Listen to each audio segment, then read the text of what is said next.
Thanks for tuning in to another video on ForgottenWeapons.com. I'm Ian McCollum, and this is a UC-9 folding submachine gun with no sights. It does have a laser. Laser's not so good out here during the day. This is essentially an Uzi rebuilt in folding form. So it uses Uzi mags. It's an Uzi grip stick, and it is an Uzi bolt inside, essentially. We took a look at this on the tabletop yesterday, talked about where it came from, how it works, how it comes apart. Today, thanks to the Shooter's Outpost Museum in Hooksett, New Hampshire, we are out at the range doing some shooting with it.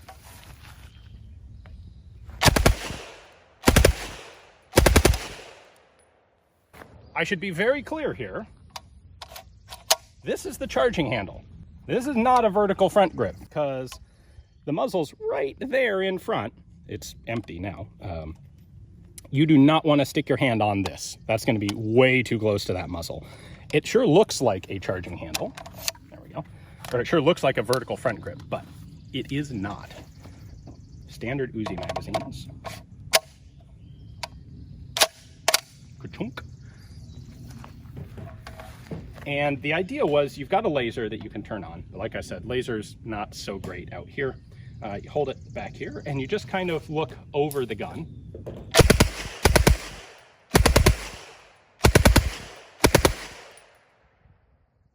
The original purpose of this was theoretically VIP protection, somewhere non-permissive environments, being able to have a lot of firepower in the form of a submachine gun. I get that. I think that's in the marketing literature. I think the real purpose behind this is to feel awesome like James Bond with a sneaky folding submachine gun. And it does that job really quite well.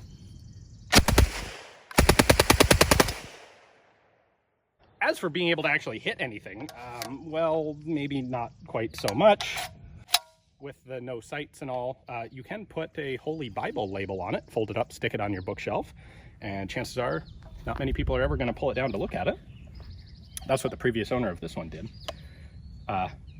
It's pretty cool.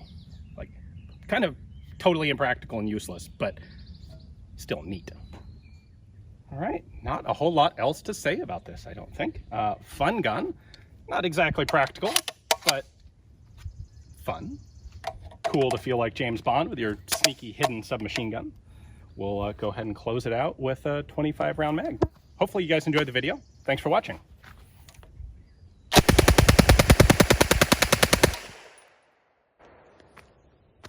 Really easy to shoot, just don't know exactly where you're pointing.